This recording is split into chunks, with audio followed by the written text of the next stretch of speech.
देखो मेरे भाई कि जिन बच्चों और बच्चियों का निकाह नहीं होता ना या रिश्ता होते होते रिश्ता टूट जाता है, उसके मेन 3 वजूहात हैं।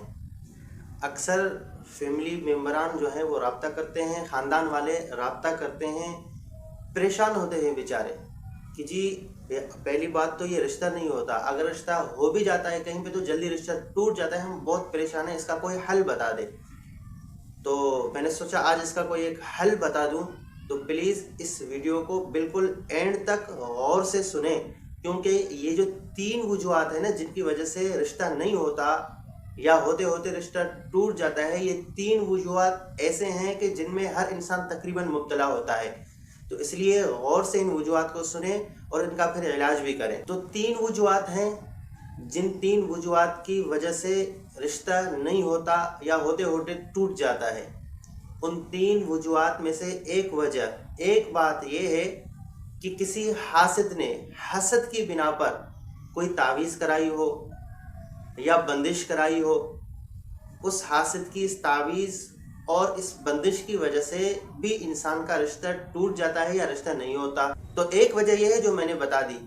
दूसरी वजह और दूसरी बात कि जिसकी वजह से बच्चों का निकाह नहीं होता, रिश्ता नहीं होता, रिश्ता होते होते टूट जाता है, वो ये है कि हर इंसान के साथ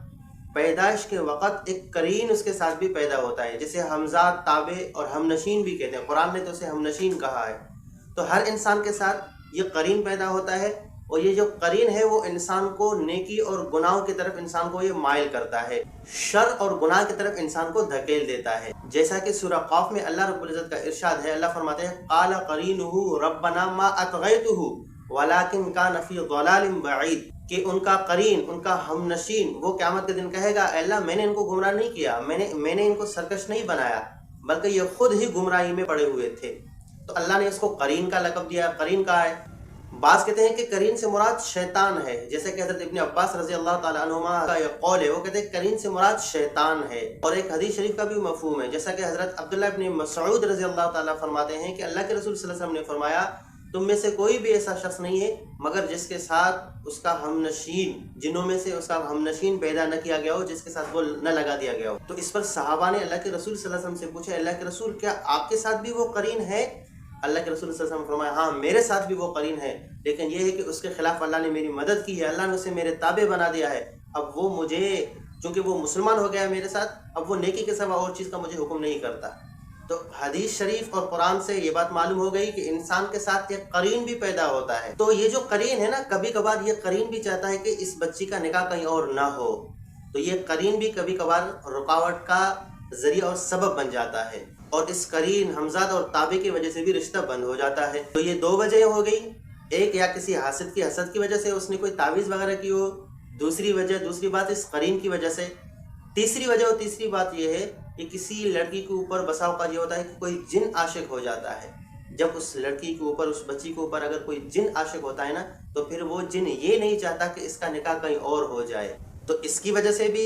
रिश्ता कहीं और नहीं होता। चूँकि ये जिन रुकावट का जरिया और सबब बन जाता है रिश्ते में, इसलिए कहीं और निकाह नहीं होता। तो ये 3 वजूहात है, एक हासिदीन के हसद की वजह से, एक करीन की वजह से, एक किसी बच्ची के ऊपर अगर कोई जिन आशिक हो। इन 3 वजूहात की वजह से अव्वल तो रिश्ता नहीं होता, अगर कहीं पे रिश्ता हो भी जाए तो बात शुरू होने से पहले ही रिश्ता ख़त्म हो जाता है, रिश्ता शुरू होते ही ख़त्म हो जाता है। तो इन तीनों बातों के इलाज के लिए मेरे भाई सबसे पहली बात यह है कि हम किसी अच्छे से आमिल से, मुत्तकी और परहेजगार आमिल से हम बात करें, उसकी तरफ हम रुजू करें, क्योंकि मार्केट में जाली आमिलीन भी बहुत सारे हैं जो लोगों को लूटने के लिए दुकान खोल के बैठे हुए हैं। तो ऐसे से नहीं, मुत्तकी, परहेजगार, अल्लाह से डरने वाले किसी आमिल की तरफ हम रुजू करें और ख़ुद भी हम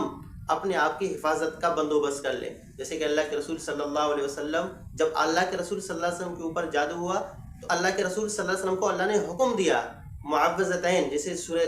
नास, क़ुल औज़ु बिरब्बिन नास, क़ुल औज़ु बिरब्बिल फलक़, सूरह इखलास। हुज़ूर अकरम सल्लल्लाहु अलैहि वसल्लम की फिर हमेशा की ये सुन्नत रही कि मरते दम तक, जब आप सल्लल्लाहु अलैहि वसल्लम इस दुनिया से रहलत फरमा रहे थे उस वक्त, और हालत मर्ज़ में जब हुज़ूर अकरम सल्लल्लाहु अलैहि वसल्लम खुद कमज़ोर थे, नहीं पढ़ सक रहे थे, तो अम्मी आयशा रज़ी अल्लाह ताला फरमाती हैं, मैं पढ़ के हुज़ूर अकरम सल्लल्लाहु अलैहि वसल्लम पर दम किया करती थी कि ये सूरह इखलास, सूरह नास, सूरह फलक 3 मरतबा पढ़कर हुज़ूर अकरम सल्लल्लाहु अलैहि वसल्लम के जिस्म पर मैं अपने हाथ फेर देती, और हुज़ूर अकरम सल्लल्लाहु अलैहि वसल्लम खुद भी